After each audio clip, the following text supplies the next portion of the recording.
Hello America, this is Call of Duty Goddess. Today is May the 18th, 2017. I've had quite a few people ask me to repost these videos that I did titled Bombshell, the Clinton Cartel Exposed Part 1 and Bombshell, the Clinton Cartel Exposed Part 2, James the Cleaner Comey. In both of these videos, I talk about the connections that Comey has with the Clinton cartel, which I believe is actually the Bush New World Order cartel, and how he's like the cleanup man. And I thought I would rename it and repost it for you. I hope you enjoy. It seems that on September 28th, the House Judiciary Committee grilled James Comey over the non-prosecution of the Clinton cartel. So let's delve into this with Lou Dobbs, shall we? We, as Congress and the American people, are troubled how such gross negligence is not punished and why there seems to be a different standard for the politically well-connected, particularly if your name is Clinton. Well, our first guest tonight says evidence of a cover-up involving Mills and others is, as he puts it, compelling. Joining us tonight, Congressman Jim Jordan, member of the Judiciary Committee. He also serves on the Oversight Committee. He is the chairman of the Conservative Freedom Caucus. Congressman, great to see you, and thanks for being here. Good to be with you, Lou. I have to say, I'm stunned hearing Comey say this was done the way you would want it done when you all made it pretty clear you didn't think it was quite right. What's your reaction to what he said and what the conclusion we should all take from this hearing? There are two standards. Everyone in America knows it. There's one standard for you and me, and there's a different standard for the politically connected. Mr. Comey, in his opening statement, Lou, said that this was an unusual case. That's the understatement of the year. Of course it was an unusual case. The husband of the subject of the investigation meets with the Attorney General 3 days before you interview the subject of the investigation. So Bill Clinton met with Attorney General Loretta Lynch 3 days before the investigation took place with Hillary Rodham Clinton. Let's check into the relationship between the Clintons and Loretta Lynch. In 1999, President Bill Clinton nominated Loretta Lynch for the first of her 2 terms as U.S. Attorney for the Eastern District of New York, a position she held until she joined Hogan and Hartson in March of 2002. Loretta Lynch was the litigation partner for 8 years with Hogan and Hartson, the law firm that served the Clintons. She was there from 2002 to 2010. According to documents Hillary Clinton's first presidential campaign made public in 2008, Hogan and Hartson's New York-based partner, Howard Topaz, was the tax lawyer who filed income tax returns for Bill and Hillary beginning in 2004. Now, according to the Washington Post from this May 3rd, 2010 article, Hogan and Hartson merged with Lovells, which then created Hogan Lovells, which is, as you can see here, a partner with Howard M. Topaz. Congressman Trey Gowdy also pressing Comey further about the immunity granted specifically to Cheryl Mills. Mills, of course, is the Clinton aide, top aide, who walked out of an FBI interview when it went into an area that she didn't want it to go, and who sat in on the FBI interview after being given immunity, that interview conducted with Hillary Clinton. And Clinton's personal lawyer, Cheryl Mills, got a deal, it turns out, that was much broader than previously reported. It shields her from prosecution for obstruction of justice, as well as the destruction of government records. And there was no consequence when classified information was found on her laptop, Lou. So why is Cheryl Mills getting preferential treatment by the FBI and perhaps the DOJ? Let's check out Cheryl Mills' relationship with the Clintons.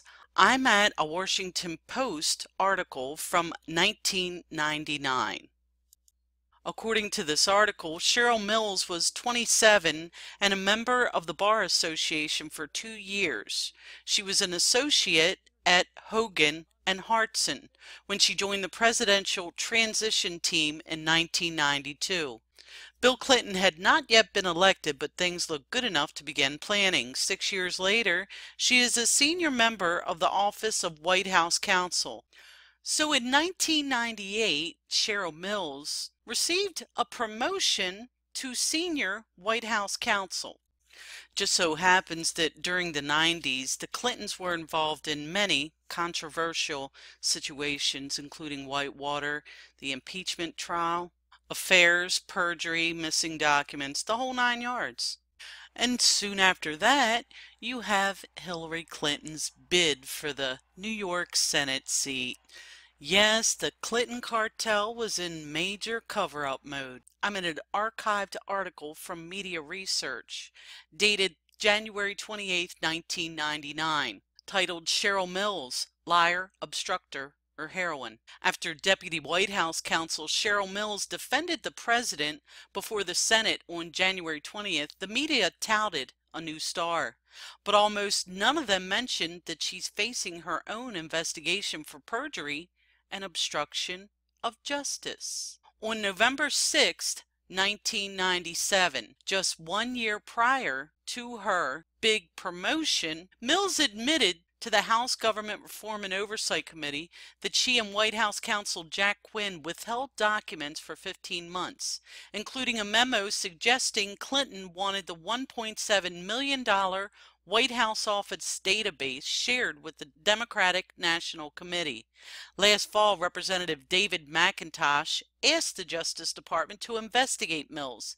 Neither of these stories made the networks then or now. And then we have from the House Government Reform and Oversight Committee's October 1998 report on an investigation into the White House office database, titled Why the Clintons Love Mills. The committee believes that there is substantial evidence that in September 1996, then Associate, now Deputy Counsel to the President, Cheryl Mills, with the knowledge and concurrence then of White House counsel Jack Quinn, knowingly and willfully obstructed the investigative authority of this committee by withholding documents that were plainly responsive to the committee request for documents and information. Moreover, when this obstruction was brought to light in a hearing before the committee, Ms. Mills lied under oath about the documents and the circumstances surrounding their non-production. This woman, Cheryl Mills, has no business in the White House. She should not be counsel to Hillary Clinton, and no wonder she has been given all of these free passes, so she won't be charged with obstruction of justice and destruction of government records. She is a national security risk. Cheryl Mills is doing the same thing she did 20 years ago for the Clintons. A lady who got immunity deal as well, a partial immunity deal. 5 people get immunities. 5 people get immunities and no one gets prosecuted. 3 of those people who got immunities came in front of Congress and took the 5th, and one of those 3 didn't even come in front of Congress the second time, even though he was subpoenaed. He just said, I'm not even going to show up. And the clincher, the Attorney General, announces before the recommendations are there that she's going to follow Director Comey's recommendation, and she doesn't even know what they are. So this is the most unusual thing we've ever seen, and of course people are upset about it because it's supposed to be equal treatment under the law for everybody. You don't get something special just because you're the nominee of a major party, just because you're former First Lady, just because you're Secretary of State, just because you're a former senator. That's not how it's supposed to work in this country, and everyone understands that. Everyone understands that, but Hillary Clinton and the Clinton cartel. I'm at an article titled, Comey has a long history of letting the Clintons off the hook, and that's from July 5th, 2016. You see, this isn't the first time that Comey has let the Clintons slide. Back in 2002, James Comey was the United States Attorney for the Southern District of New York and was investigating a case involving the Clintons, and suddenly, with very little explanation, closed the case. The case was concerning the infamous New Square Four, who were convicted of bilking the government out of tens of millions of dollars. Where the Clintons come in is that former President Bill Clinton reduced the sentences of the 4 Hasidic Jews from New Square in Rockland County, north of New York City. The move was controversial because Hillary Clinton had campaigned in the Hasidic village on the suggestion of her staff. The campaigning, in fact, did pay off, as she grabbed 1,400 votes compared to 12 votes for her opponent, Rick Lazio. The eye-popping margin of victory in that community was far greater than the vote total she received in other similar nearby communities. The village leaders' aggressive courting of the president and Mrs. Clinton before and after the 2000 Senate election raised questions of whether the men's sentences were reduced in exchange for votes. An investigation into the New Square Four case was announced in 2001 by Mary Jo White of the U.S. Attorney's Office in Manhattan, although at the end of the 15-month investigation, James Comey said, "The investigation was closed because we thoroughly investigated and determined it wasn't appropriate to bring charges against anybody in the case." Mr. Comey said at a news conference in an unrelated case, "I can't really go into it because it was an investigation that didn't result in charges." That may be a frustrating answer, but that's the one I'm compelled to give. So Comey closed this case, but there's more to the Clinton connection. Comey was the top prosecutor in New York after being appointed by George Bush, and as an incoming gift was now in charge of the criminal investigation into the 176 last-minute pardons that Bill Clinton had made as he was walking out of the White House. Many of the pardon recipients had donated to Hillary Clinton's 2000 Senate campaign and also to the Clintons' presidential library, and allegedly in exchange were granted pardons. But despite the evidence, Comey surprisingly found no criminal wrongdoing. Now, what I find odd in this situation is that George Bush placed James Comey in the position of being the Southern New York District Attorney in 2002. A district attorney is granted wide discretion with regard to deciding whether to prosecute, what charges to file, and whether to permit a plea agreement. It looks as though George Bush and Bill Clinton were working together at that time. And to see the targets of an investigation being granted immunity, I mean, Cheryl Mills is the #2 target if there is to be an investigation and prosecution, and he gives away immunity? Are you kidding me? Yeah. Lou, that list I just gave actually gets worse, because one of those individuals who got immunity and then took the fifth in front of Congress, Paul Combetta, was actually caught last week going online and trying to delete his Reddit post where he talked about a very VIP person who didn't want her email address exposed, right? That person's obviously Secretary. In fact, Director Comey admitted today that Reddit post from back in 2014, that VIP that he was referring to was Secretary Clinton, and they wanted to make sure this email address didn't go public. The they in that Reddit post, I'm convinced, is Cheryl Mills, and yet he still says, we're not going to reopen this investigation. We did a great job, and the case is closed. Combetta recently took the fifth on the Hill after he destroyed the Clinton email archive and also tried to destroy his online request for help on Reddit, wiping Clinton's email address from the records. He lied to an FBI agent. You don't think that's important? And Comey confirmed there was no consultation with Congress about the 5 immunity deals that could ultimately derail their ongoing investigations. Speaking of the Clinton cartel and destruction of evidence, we have the infamous Sandy Berger. Let's find out about him, shall we? One of those making sure that nothing happened to Bill Clinton's poll numbers to make him vulnerable to being removed from office just happened to be the person at the epicenter of the path to 9/11 controversy, his national security advisor, Sandy Berger. Berger represented the Clinton administration in sworn testimony before the 9/11 Commission. In preparation for his testimony, Berger visited the National Archives, stole classified documents, and stuffed them into his pants and socks. Within a stone's throw of the Justice Department, he then hid them under a construction trailer and later destroyed them with a pair of scissors.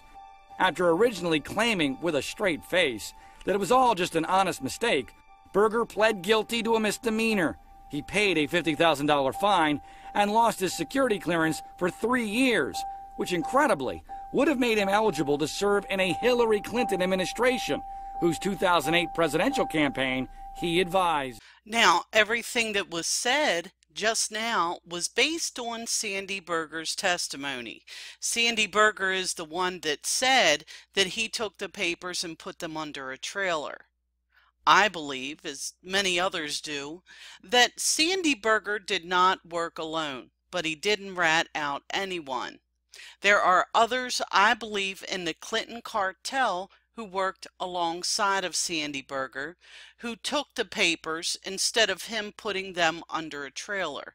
That is a load of BS. In fact, the Committee on Oversight and Government Reform did a report on this, and it's probably all a load of BS because the investigation is based on what came out of Sandy Berger's mouth, which is nothing but a pack of lies. So let's take a closer look at Sandy Berger. He died December 2nd, 2015 of cancer. He was Bill Clinton's national security advisor from 1997 to 2001. He worked as a partner in the Washington law firm of Hogan and Hartson from 1973 to 1977. He then took the post of Deputy Director of Policy Planning at the State Department in the Jimmy Carter presidency. After Carter lost his bid for re-election, Berger returned to Hogan and Hartson, where he worked until taking leave in 1988 to act as foreign policy advisor for Michael Dukakis's presidential campaign. When Dukakis was defeated, Berger again returned to Hogan and Hartson until his friend Clinton ran for president in 1992. Looks as though Berger is also a member of a secret society called Quill and Dagger. Berger also advised Hillary Clinton while she was Secretary of State, as you can see in this leaked email from September 22nd, 2009 in reference to Netanyahu. I do believe that there is more than one leaked email from Sandy Berger to Hillary Clinton. I cannot understand, and I don't believe many of the American people can believe or understand, that we've got a director of the FBI who, presented with these facts, has basically said, go to hell. I'm going to give immunity to who I want. It doesn't have to make sense to those who have oversight of the director of the FBI and his agency, who, I mean, you're supposed to be a co-equal branch of government, and right now we see you basically, you've been run over. Well, look, there are all kinds of great people who have worked and still work and do work for the FBI, and we appreciate the service they provide. I'm talking about at the top, because there can't be that many people at the top. No one has resigned. No one has said this is a bunch of crap.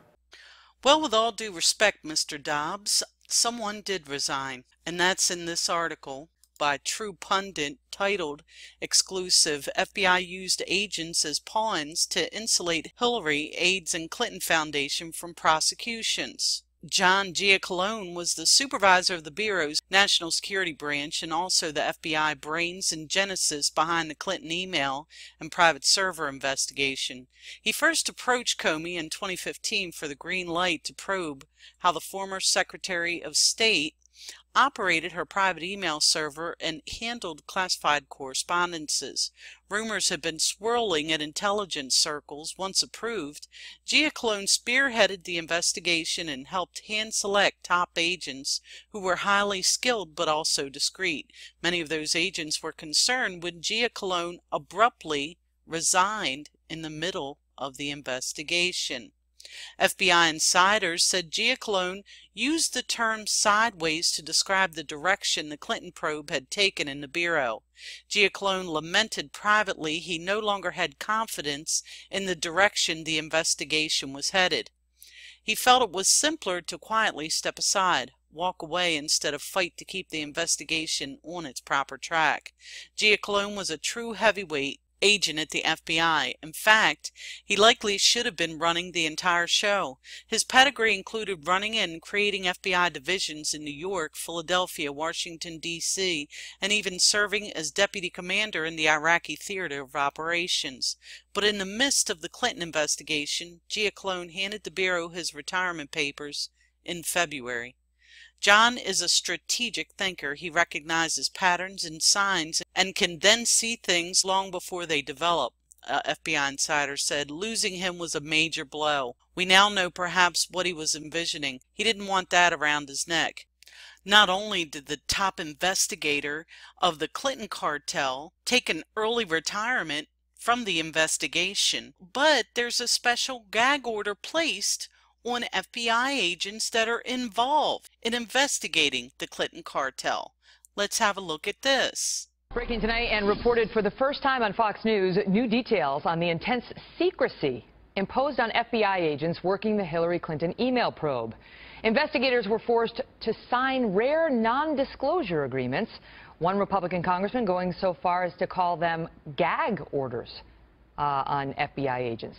Plus, new reporting from the New York Post tonight. An FBI source saying some in the agency believe that days before the FBI announcement, when Attorney General Loretta Lynch met privately with former President Bill Clinton, they struck an inside deal to clear Mrs. Clinton, sourcing FBI agents on that. Chief Intelligence Correspondent Catherine Herridge has the report live tonight in Washington. Catherine? An intelligence source close to the FBI investigation said the decision not to recommend criminal charges was, quote, a demoralizing blow, adding the bar was set so high by the Justice Department that there was no way FBI agents could cross that threshold. And tonight we are learning more about how these agents were sworn to secrecy. The FBI has confirmed to a senior Republican senator that agents were asked to sign this form called a case briefing acknowledgement, which says the disclosure of information is strictly prohibited without prior approval, and those who sign are subject to lie detector tests. The Republican chairman of the powerful Senate Judiciary Committee, Chuck Grassley, first wrote to the FBI director in February about the issue. And in a new letter reviewed by Fox News, Grassley is highly critical of Director Comey's recommendation against criminal charges, given the evidence he made public. In light of all of these inconsistencies, it is even more troubling that the FBI tried to gag its agents with a non-disclosure agreement on this matter, in violation of whistleblower protection statutes, Grassley said. Only after I wrote to you did you advise your FBI agents that they are still free to speak with Congress regarding waste, fraud, and abuse. Last week, in his nearly 5-hour testimony on the Hill, Director Comey said he had anticipated some of the blowback over his recommendation, and he recommitted to full disclosure. I understand people's questions and interest, and I'm a huge fan of transparency. I think that's what makes our democracy great.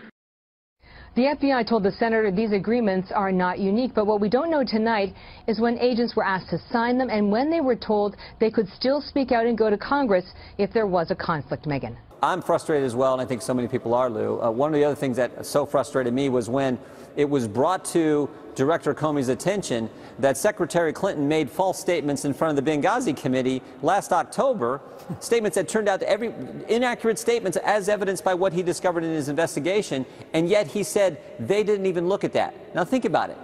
The subject of your investigation, Secretary Clinton, is testifying in front of Congress, being asked about the very subject matter, her email situation that you're looking into, and you don't look at the transcript from that hearing? Speaking of Benghazi, former Deputy Chief of Mission, Mr. Hicks, was visited by some members of Congress during an investigation of the Benghazi attacks.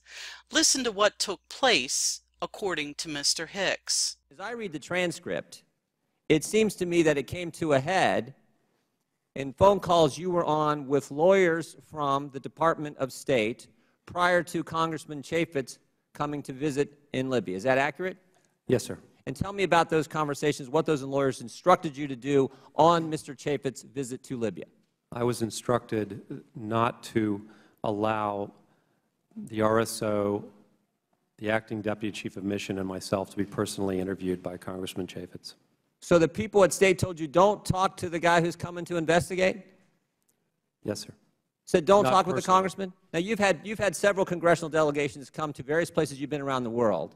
Has that ever happened where lawyers get on the phone to you prior to a congressional delegation coming to investigate a time when we've had 4 Americans lose their lives? Have you ever had anyone tell you, don't talk with the people from Congress coming to find out what took place? Never. Never. And you've had dozens and dozens of congressional delegations that you've been a part of? Yes, sir. First time it's ever happened? Yes, sir.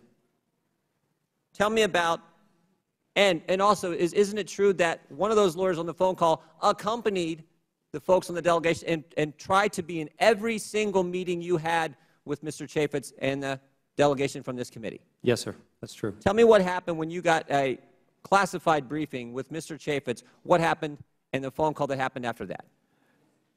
The lawyer was excluded from the meeting because his clearance was not high enough, and the delegation had insisted that the briefing not be limited by any. Did the lawyer try to get in that briefing? He tried, yes, but the annex chief would not allow it because the briefing needed to be at the appropriate level of clearance. And you had a subsequent conversation after this classified briefing that the lawyer was not allowed to be in, with you and Mr. Chaffetz and others on that delegation. And you had another conversation on the phone with Cheryl Mills. Tell me, who is Cheryl Mills? She was counselor for the Department of State and Chief of Staff to Secretary Clinton. That's a pretty important position? Yes, sir. When she calls, you take the phone call? Immediately. Yeah, she's the fixer for the Secretary of State. She is as close as you can get to Secretary Clinton. Is that accurate? Yes, sir. And tell me about that phone call you had with Cheryl Mills. A phone call from that senior person is, generally speaking, not considered to be good news. And what did she have to say to you? She demanded a report on the visit. Was she upset by the fact that this lawyer was not, this was upset. Babysitter, this spy, whatever you want to call him, was not allowed to be in that? First time it's ever happened, all the congressional delegations you've ever entertained was not allowed to be in that classified briefing. Was she upset about that fact? She was very upset. So this goes right to the person next to Secretary Clinton. Is that accurate? Yes, sir. Mr. Chairman, here's a guy with 22 years of outstanding service to our country. 22 years. Outstanding service, praised by everybody who counts, the president, the secretary, everyone above him. And yet now they're obstructing it because he won't help them cover this up. He's an honorable man here telling the truth. Now is getting this kind of treatment from the very people who praised him before. What kind of investigation is that? So that's also all these things together. When you make the list, you're like, I've never seen anything like this. And this from, as Mr. Gowdy pointed out today in the hearing, from an agency that had so much respect. That's what's troubling to so many Americans. Well, Mr. Jordan, with all due respect, this is why the public does not trust Congress. Because of the very simple fact that in 2007, the Committee on Oversight and Government Reform, the very committee that you are on, made this report on Sandy Berger's theft of classified documents. There were many unanswered questions. He is connected with the Clinton cartel.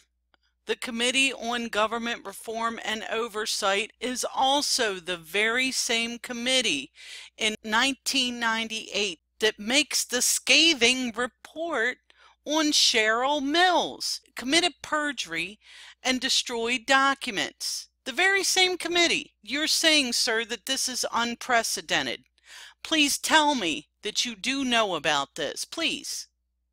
I don't want to fault Mr. Jordan for not doing his job. I'm not saying that. I'm saying that there is a pattern here and something needs to be done about it, especially with Cheryl Mills. There's a report on her in your committee that was done before you were there. I understand that, but you can look it up just like I did. So maybe you know about this. Maybe you're trying to get to the bottom of this. I certainly hope so. But the people really need the members of Congress right now. Now, it's no big secret that the Bushes and Clintons have been very close for a very long time. The media is just now letting the cat out of the bag. But it's easier to unravel this tight web of deceit when you realize that the Clintons and Bushes have been working together all along. So, in my part 2 of this series of the Clinton cartel, actually, we'll call it the Clinton-Bush cartel, we will look more into this cartel, and hopefully we can find the ringer or ringers that are in the crowd. The ringer being the person placed into a strategic place to cover for the Clintons and the Bushes. And maybe with a little luck we can point them out and I can show you who they are. You may be able to start getting an idea just from watching this video. So look out for part 2 of the Clinton cartel. This is Call of Duty Goddess signing off, and as always, I've got your 6.